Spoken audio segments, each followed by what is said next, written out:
Oi, gente, sejam muito bem-vindos a mais um vídeo aqui no meu canal. Eu me chamo Renata Mello, por aqui eu compartilho dicas de estudos, dicas de livros, dicas de organização e compartilho com vocês a minha rotina como universitária de psicologia.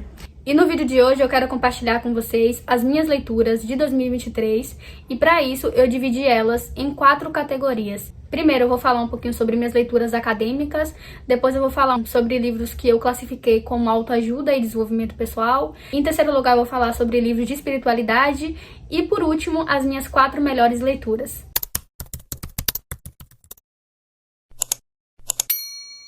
Esse foi um hábito que eu adquiri esse ano, porque antes disso eu só lia mesmo os textos acadêmicos, coisas da faculdade, e isso era uma desculpa, inclusive, porque eu falava que a minha rotina era muito puxada, e por conta da correria eu acabava não conseguindo ler, só que eu perdia muito tempo em redes sociais, no Instagram, vendo vídeos aqui no YouTube, e quando eu tava de férias ou tinha algum tempo de descanso, eu utilizava com outros hobbies. E em 2023 eu resolvi mudar isso e adquirir o hábito da leitura, então eu coloquei como meta 12 livros, um para cada mês, e acabei fechando o ano com 19 leituras, o que pra mim foi muito bom, porque antes eu lia 2, 3 livros no máximo por ano. Então eu fiquei muito feliz porque eu consegui ir além da minha meta, né? Antes de começar, eu queria pontuar que o intuito desse vídeo não é fazer uma resenha ou tecer críticas de forma aprofundada sobre cada uma dessas leituras, até porque eu não sou estudante, não tenho graduação em letras, e aí os critérios que eu utilizei para selecionar e falar sobre esses livros foi a forma que eu me senti durante e depois das leituras, e também o que eu aprendi com cada uma delas. Sinta à vontade para você concordar ou discordar da minha opinião sobre esses livros nos comentários. E eu tentei organizar as leituras por ordem de preferência, né, criar um ranking ali, só que eu falhei miseravelmente, mas eu consegui selecionar as minhas 4 melhores leituras. Eu também separei por categorias para poder ficar mais organizado, e a primeira categoria é sobre as leituras acadêmicas, de estudos. E o primeiro livro é esse, Mentes Perigosas, da Ana Beatriz. Ela é uma médica com residência em psiquiatria. O livro tem como intuito falar sobre psicopatia, né? Sobre psicopatas. Então ela fala sobre características de um psicopata, a personalidade, psicopatas na família, no poder, fala a diferença sobre razão, sensibilidade, casos que viraram manchetes de jornais. E a minha opinião sobre essa leitura é que eu aprendi a importância de você pesquisar antes de comprar um livro. Porque eu comprei só porque eu sou estudante de psicologia, me interesso pelo tema, aí fui lá e comprei, não pesquisei, não vi resenhas nenhuma sobre a leitura e já fui comprando. Eu senti que eu desperdicei meu dinheiro, porque são 280 páginas, 15 capítulos, em que eu sinto que ela tá repetindo a mesma coisa. Ela pega o primeiro capítulo lá, onde ela fala sobre razão e emoção, aí o segundo capítulo ela vai falar sobre algumas características do psicopata, e aí ela pega esse capítulo e no livro todo vai repetindo as mesmas coisas. Eu tenho a impressão disso. E fica bem redundante, bem sensacionalista. Ela também não considera as questões sociais e culturais que o indivíduo está inserido. Eu vou dar 2 estrelas, porque de fato eu senti que não me agregou em muita coisa e que eu perdi o meu dinheiro. O próximo é esse aqui, Feminismo, um guia gráfico, e ele tem como intuito falar sobre o movimento feminista de forma resumida, mas nada introdutória. Ele traz os principais marcos históricos, as principais ativistas, as vertentes do feminismo, então fala sobre o feminismo radical, o feminismo liberal, o ecofeminismo, e o que eu mais achei incrível aqui foram as ilustrações, porque isso torna a leitura mais didática, digamos assim, e você vai interagindo ali. Aqui, deixa eu mostrar pra vocês. Ele vai trazendo os temas, né, sobre o que ele quer falar e vai trazendo ilustrações mesmo sobre os assuntos. Inclusive, no início eu fiquei bem empolgada em fazer pinturas, né, pintar cada parte. Fiz aqui umas pinturas, aqui também. Eu amei bastante assim, esse processo de ir aprendendo, lendo sobre a teoria e fazendo as pinturas. Só que o que é que acontece a partir daqui, se eu não me engano, a partir daqui eu já parei de pintar, porque eu percebi que ia atrasar muito a leitura, mas pretendo fazer uma releitura nesse processo, que é um processo gostoso de você ir pintando e estudando ao mesmo tempo. Tem 170 páginas e custou R$40. E eu super te indico, caso você esteja iniciando os estudos sobre o movimento feminista. Quando eu comprei foi com esse intuito de fato, apesar da proposta dele ser um resumo, ele é bem completo, então eu acho que vale a pena se você estiver iniciando agora os estudos. Mas se você estiver em busca de conteúdos mais aprofundados sobre o movimento, talvez ele não te agregue tanto. Já esse aqui, Ele não é nada resumido, ele é bem completo. Fala sobre a construção do patriarcado mesmo, fala sobre os diferentes papéis que as mulheres elas foram desempenhando ao longo da história. Então traz a mulher como escrava, a mulher como esposa, como concubina, como deusas, fala sobre os patriarcas. Ele tem 370 páginas e custou R$54. Apesar de ser um livro de estudos, né, um livro acadêmico, a linguagem dele é bem acessível. E aí eu queria ler só um trechozinho, né, aqui atrás, que fala sobre o livro. A autora, eminente historiadora e pioneira em estudos sobre a mulher, sustenta que a dominação da mulher pelo homem é produto de um desenvolvimento histórico, não é natural ou biológica e, portanto, imutável, de modo que o patriarcado, como sistema de organização da sociedade, pode ser abolido por processos históricos. Então ela vai de forma bem didática, mostrando os períodos da história em que se foi construindo o patriarcado. Eu vou dar 5 estrelas porque eu acho que vale super a pena. O próximo é Porque Lutamos, da Manuela Dávila. Esse aqui eu não comprei, também não ganhei, era da minha irmã, e aí ela não fez a leitura, passou adiante, e aí eu peguei pra ler. Eu achei que ele é bem introdutório mesmo, traz os conteúdos de forma bem resumida, e é meio que uma conversa. Então aqui ela fala sobre a experiência dela como mãe, como mulher branca, ela fala sobre a questão dos privilégios, né, da importância de a gente reconhecer, fala sobre o feminismo negro, ideologia de gênero, divisão sexual do trabalho, capitalismo, feminicídio e a importância de a gente construir um feminismo popular. Uma coisa que eu achei bem interessante nesse livro, que reafirma também essa questão que eu falei, que parece que é uma conversa, é porque ao final de cada capítulo ela faz uma pergunta e deixa um espaço para você discorrer sobre. Então aqui, por exemplo, nesse daqui, ela pergunta: e você, que tipo de feminista é? E sua mãe, sua irmã, suas amigas? Então ela vai dando um espaçozinho para você escrever sobre. Ele tem 160 páginas, eu não sei quanto custa, eu vou dar uma pesquisada e vou deixar passando aqui. Eu acho que eu vou dar 3 estrelas, porque eu senti que ele fica repetindo também algumas coisas à medida que vão passando os capítulos. Mas se você tá começando a estudar agora sobre o movimento e quer um livro assim mais leve, digamos assim, meio que uma conversa, eu super te indico. O próximo é tudo que você precisa saber sobre a psicologia, e ele vai falar sobre os diferentes assuntos da psicologia, e eu vou dar 5 estrelas porque de fato ele cumpre com o que ele promete. Aqui no livro ele fala assim: não importa se você está procurando por uma forma de começar a estudar psicologia para depois se aprofundar, ou se simplesmente tem curiosidade em identificar as neuroses dos seus amigos. Este livro possui as respostas sobre a mente humana que você não consegue compreender ao acessar artigos acadêmicos. Aqui eu acho que ele exagerou um pouquinho, porque não é uma leitura tão profunda e completa assim. E aí ele segue dizendo: em uma revisão rápida e completa da psicologia moderna, entenda as teorias mais importantes, os experimentos marcantes, as definições de síndromes e fenômenos, sem precisar sofrer.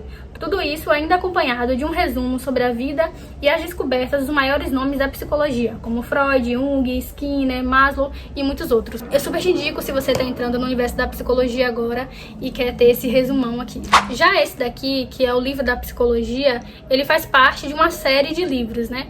A gente tem o livro da história, o livro da física, matemática, ecologia, feminismo, bíblia, mitologia, e ele é bem parecido com o outro no sentido de ser um resumo das teorias, enfim, do universo da psicologia. A diferença é que esse daqui eu senti que tem uma linguagem mais acadêmica e também ele é mais completo. E o único defeito desse livro, na minha opinião, que é o motivo também de eu dar 4 estrelas, é o tamanho das letras, né? E as páginas também são bem brancas, assim.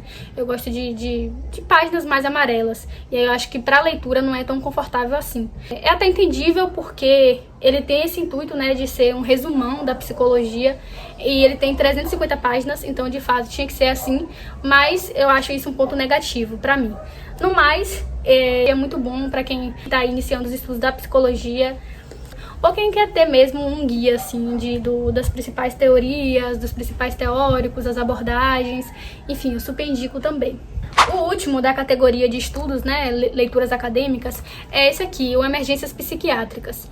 Esse livro eu peguei na biblioteca da universidade e ele é muito bom. Ele tem menos de 100 páginas, ele tem 93 páginas, né, de conteúdo. O resto é referência bibliográfica. E ele tá custando R$62 na Amazon. E aí ele vai falar, como o próprio nome já diz, de emergências psiquiátricas, através da clínica psicanalítica. Falar sobre a diferença entre emergência e urgência, como é importante, né, a terapia para a prevenção de uma emergência, a terapia na emergência como um tratamento. Ele também fala da diferença da aproximação médica para a aproximação psicanalítica de um doente em crise, sobre a escuta da subjetividade, o corpo enquanto um portador de sintomas psíquicos. De fato, é bem completo, assim, fala sobre a escuta do paciente, da história daquele paciente, também da família. E para exemplificar o que ele está falando, né, a teoria, ele vai trazendo, né, vários casos. Então ele fala aqui caso João, caso Clara, caso Fernando. E eu gosto de estudar assim porque eu acho que facilita o entendimento e também a memorização, né, dos assuntos que estão sendo abordados. E aí nessa categoria de estudos foram esses. Fica faltando um, mas como ele se enquadrou nos 4 melhores leituras, eu vou deixar para falar no final. A próxima categoria são livros que eu considero como autoajuda / desenvolvimento pessoal. E esses 3 livros foram presentes, então eu não sei mais ou menos quanto custou. Mas eu quis trazer eles 3 porque inicialmente eu tinha um preconceitozinho com livros de autoajuda. E esses 3 livros me ajudaram a quebrar isso. O primeiro é Pra Você Que Teve um Dia Ruim. Esse livro, quando eu li logo aqui atrás a sinopse, né, eu falei, deve ter aquele positivismo tóxico, só que não mesmo. Este livro é para todas as pessoas que precisam de um abraço, de uma dose de afeto, de luz, de amor, para todas as pessoas que precisam voltar a acreditar que tudo vai ficar bem. Não vai ter mágica, não vai ter um clique onde tudo vai passar de maneira brusca, não vai ter soluções caindo do céu. A única solução que eu conheço é continuar seguindo em frente, apesar de tudo. Continuar vivendo e enfrentando, caminhando, mesmo cambaleando e tropeçando e sentindo dor. Ao mesmo tempo que me trazia um certo conforto, assim, né, se sente um pouco abraçada com ele, ao mesmo tempo era como se fosse um tapa sem mão, porque eu que tinha mania de ficar sempre sofrendo por antecedência com as coisas, ou se não, sofrer para depois entender, né, que aceitar, trabalhar a aceitação. Esse livro me ajudou muito nesse sentido, então por isso que eu quis trazer ele. Ele tem várias ilustrações, e aí ele vai trazendo situações cotidianas que a gente vai passando e como a gente pode enxergar, né, ver através de outras perspectivas. Então ele traz aqui uma carta para quem tem um coração bom e que sofre demais. Não se culpe por fazer o que é melhor para você. Se faz mal, desista e mude o caminho. Não há nada de errado nisso. Aí ele traz algumas frases assim ao longo do livro. É lindo quando você descobre que términos não são o fim do mundo. A maioria não passa de 2 páginas, assim, os textos dele. Não tem um tema definido, é de fato para situações cotidianas que a gente pode passar ao longo da vida, né? Então é para você que teve um dia ruim e quem não tem dias ruins, né? Então acho que vale muito, vale super a pena a leitura e com certeza eu dou 5 estrelas. O próximo é O Milagre da Manhã. Ele teve um tempo que ficou bem conhecido, assim, na verdade eu acho que até hoje. Eu tava vendo vários vídeos no YouTube, assim, pessoas indicando essa leitura e indicando seguir o método dele aqui. Ele meio que indica uma rotina pra gente fazer pela manhã, logo ao acordar, alguns passos. Eu não vou falar pra não dar spoiler, eu acho que vale a pena comprar e fazer a leitura do que você seguir sem ler o livro. Aqui a gente tem uma proposta que promete mudar a nossa vida em 30 dias. E aí ele vai falando o passo a passo e mostrando como isso pode mudar o nosso dia a dia. E assim, eu acho que tem aquela pitadinha de exagero, porque ele traz como se tudo dependesse de você, e às vezes a gente sabe que não é. Às vezes tem questões sociais envolvidas. Mas eu gostei desse livro porque o passo a passo que ele indica são coisas simples de fato, e que são coisas rápidas de fazer, são coisas que ajudam a pessoa a cuidar da sua saúde física e emocional em pouco tempo. Eu vou dar 4 estrelas porque em alguns capítulos eu senti repetindo algumas informações. E como vocês já perceberam, é um dos meus critérios, assim, eu não gosto de sentir que eu tô lendo a mesma coisa. Mas, no geral, eu indico porque ele me ajudou super a criar uma rotina matinal e eu acho que ele foi eficaz naquilo que prometeu. O último livro dessa categoria é o meu preferido, que é As 5 Linguagens do Amor, e eu acho que ele deveria ser mais reconhecido. Ele tem muitas pessoas no Instagram e no YouTube falando sobre as 5 linguagens do amor, mas as pessoas não leem em si o livro, né? Só estuda sobre as 5 linguagens. E eu acho que é importante a leitura para você entender de fato o contexto em si, o que o autor propõe, a teoria dele. Apesar da teoria ser focada em casais, eu acho que vale para todo e qualquer tipo de relação. As diferenças gritantes no jeito de ser e de agir de homens e mulheres já não são novidades há tempos. O que continua sendo dilema é como fazer dar certo em uma relação entre duas pessoas que às vezes parecem ter vindo de planetas distintos. Compreender essas diferenças é parte da solução. Aqui a gente aprende a entender a forma que a gente gosta de ser amado e a demonstrar o nosso amor também. Quando eu li esse livro, eu fiquei extremamente apaixonada, eu fiquei indicando para todo mundo, tentando descobrir qual era a linguagem das pessoas ao redor. Então eu acho super que vale 5 estrelas e é uma leitura bem gostosa assim. Foi um livro que me cativou, eu li em poucos dias, então eu super indico. Eu não lembro exatamente a ordem das leituras anteriores, mas eu tenho certeza que foram no primeiro semestre. Já o segundo semestre iniciou bem diferente, porque em agosto algo especial aconteceu. O encontro mais importante da minha vida, que foi o meu encontro com Jesus, e tudo se fez novo, inclusive as minhas leituras. Então, os próximos 3 livros que eu vou falar para vocês se enquadram na categoria da espiritualidade. O primeiro livro dessa categoria é da Elisabeth Elliot, e que é O Sofrimento Nunca é em Vão. Ela é uma mulher que inspirou várias outras pessoas, contando a sua experiência, né, enquanto mãe, esposa, mulher, missionária. Ela já tem mais de 20 livros publicados. Eu só tenho esse, infelizmente, mas eu já quero ler todos. E é um livro bem curtinho, tem 130 páginas, é uma leitura bem cativante, assim. E à medida que eu fui lendo a história dela, eu fiquei pensando, meu Deus, que mulher guerreira e resiliente, né? Só que à medida que você vai terminando a leitura, você vai percebendo que a chave para tudo, né, que ela tá falando aqui, para dizer que o sofrimento nunca é em vão, é que de fato a gente precisa confiar em Deus e entregar todas as nossas situações a Ele. É de fato muito gostosinho a leitura, eu super indico e com certeza vale 5 estrelas. E eu li esse livro, coincidiu com um momento difícil que eu tava passando. Então, foi como um abraço pra mim, assim, e abriu meu entendimento sobre várias coisas. E me deu sabedoria também pra enfrentar as situações que eu tava vivenciando. Então, com certeza, ele vale 5 estrelas e eu super te indico. O próximo é um verdadeiro tapa-semão, O Deus que Destrói Sonhos, do Rodrigo Bibo, e eu fiquei apaixonada por esse livro. É o livro mais lindo que eu tenho na minha estante, com toda certeza. Ele é todo rosa e eu amo essa cor, meu Deus. Ele é muito lindo. E o que me chamou inicialmente a atenção foi, de fato, o título, né? É bem curioso, O Deus que Destrói Sonhos. Uma tentação constante que cerca a vida cristã é a inversão do chamado, a presunção de que Deus precisa abençoar o meu caminho e me guiar em meus planos e sonhos. Essa postura é enganosa e faz parecer que Deus só é fiel quando me abençoa.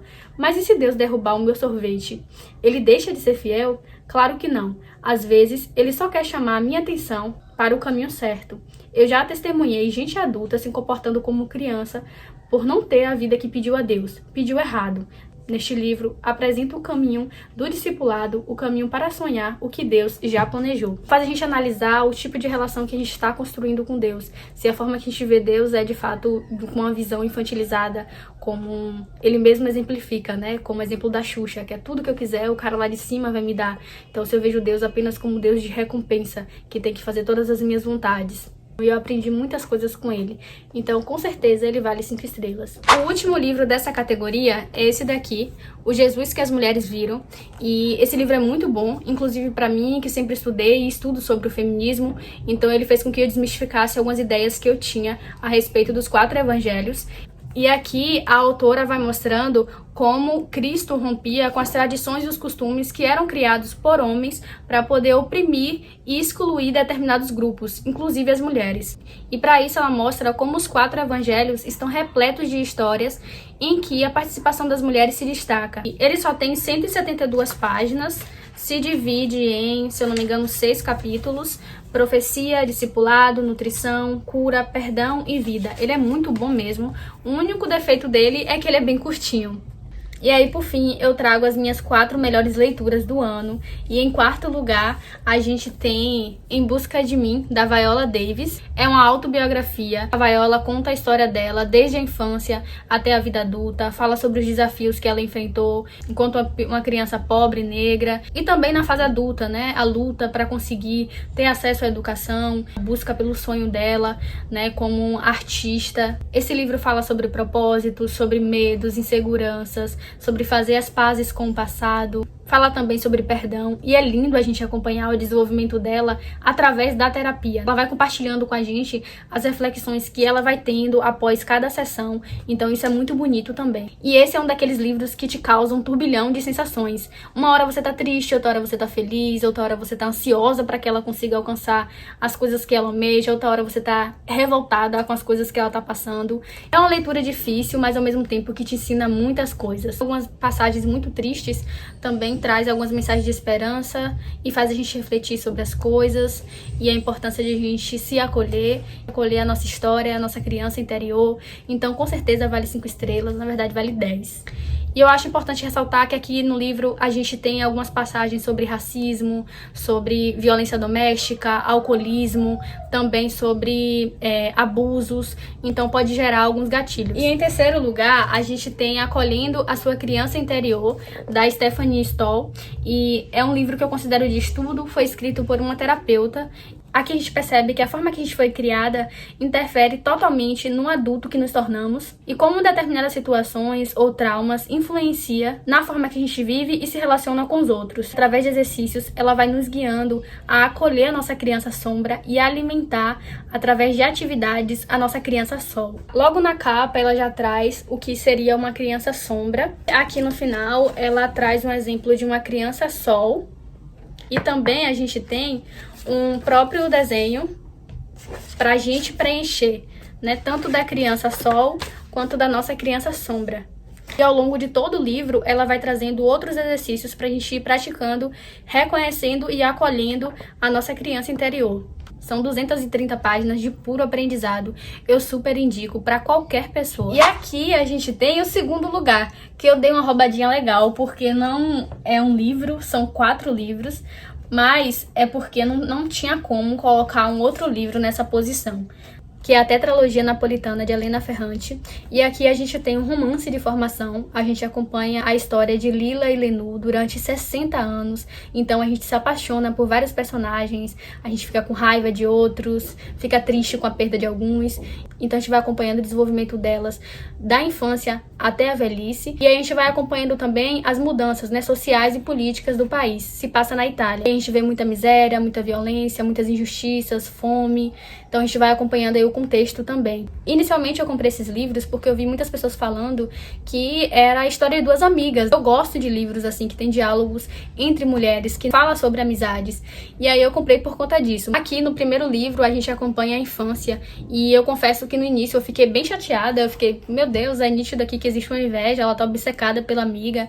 mas depois eu fui vendo o quão lindo é a relação que elas duas vão construindo. Aí depois a gente vai acompanhando a adolescência, a vida adulta e, por último, a velhice. E quando chegou aqui eu já tava super desesperada porque eu não ia saber mais nada sobre a vida delas e só pedindo que houvesse uma continuação, nem que fosse com as filhas delas. E aí a gente fica com vontade de ler tudo que a Ferrante escreve, porque ela é maravilhosa, escreve um diálogo interno como ninguém, faz com que você se coloque no lugar de fato da personagem, então é perfeita. E agora chegando no meu primeiro lugar, que é com certeza O Morro dos Ventos Uivantes, da Emily Brontë.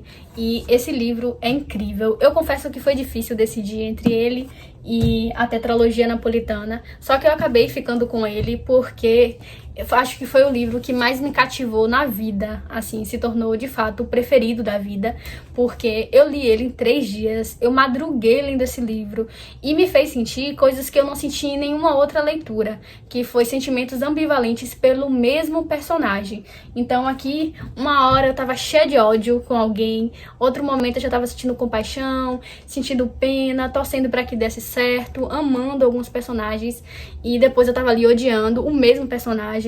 E eu acho que isso foi o que me deixou mais assim, presa de fato a essa leitura. E que me deixou morrendo de vontade de ler tudo sobre as irmãs Brontë. Confesso que no início eu não imaginei que eu fosse gostar tanto dessa leitura. Eu achei que ia ser aquele romance mais água com açúcar, mais levezinho. Só que não. Existem vários altos e baixos assim nessa história. Aqui também traz críticas sociais, fala sobre mágoas, traumas do passado, vingança. Então assim, tem um combo perfeito, tem tudo aqui pra te viciar e te cativar. Eu estava de fato obcecada. 80% do tempo eu tava falando sobre esse livro e os outros 20% do tempo eu tava torcendo pra que alguém falasse sobre pra eu poder falar mais. É de fato apaixonante esse livro, eu indico pra qualquer pessoa, principalmente se você for do tipo que gosta de romances misturado com tragédias aí. E eu tentei não falar muito sobre esses últimos 4 livros, porque como são leituras que eu sou apaixonada, pra eu dar um spoiler daqui pra ali. Então eu preferi falar só como foi a minha experiência de leitura e como eu me senti. Então temos aqui, de forma super merecida, o nosso primeiríssimo lugar.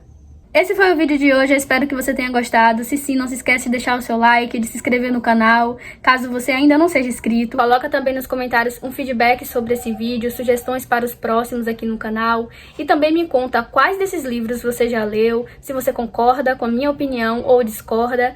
E também quais livros você quer ler em 2024. Um beijo e até o próximo vídeo.